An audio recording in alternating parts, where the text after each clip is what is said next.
6 miles offshore and a world away, straddling the border of New Hampshire and Maine, the Isle of Shoals has drawn fishermen, artists, and researchers for generations.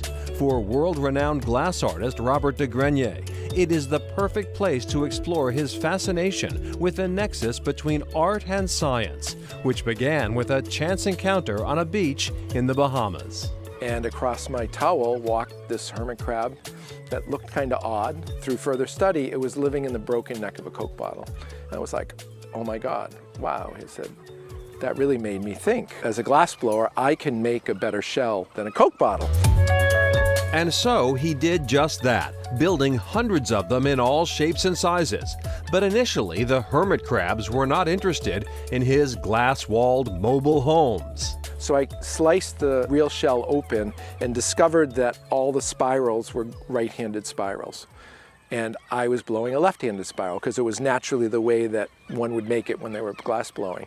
And so I did a right-handed spiral and poof, they moved in. His work caught the eye of scientists at the University of New Hampshire, and they offered housing to him. A 2-week artist-in-residence program at the Shoals Marine Laboratory, jointly run by the University of New Hampshire and Cornell University on the Isle of Shoals. Jennifer Seavey is the laboratory's executive director. We have about 6 to 8 artists every year on the island. They can just focus on their artwork. They can actually take the classes and go on the field trips. And in return, they go into all of the science classes that are on the island during that 2-week time period and give those students an art experience.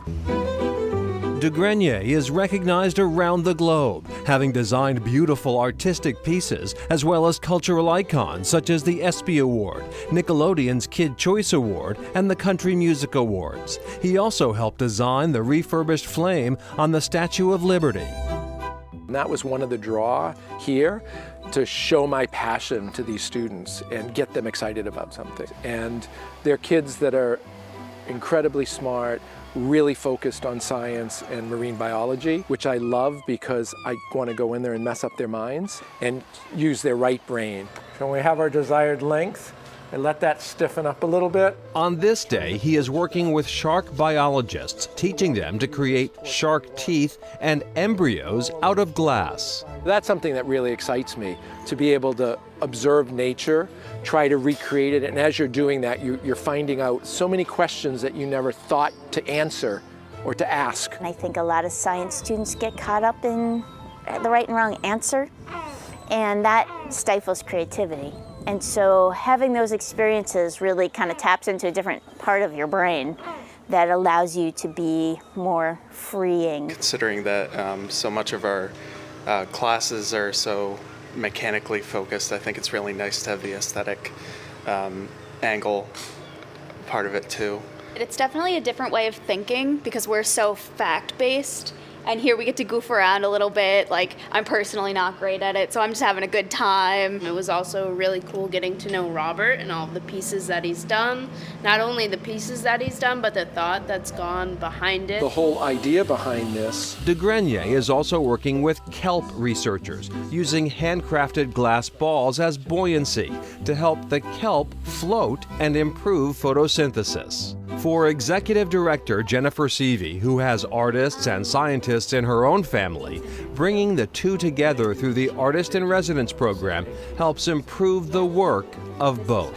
What I think is really wonderful about what we're doing here is this interaction, this conversation between the science and the art. They're not our interpreters. We are working together to understand this place.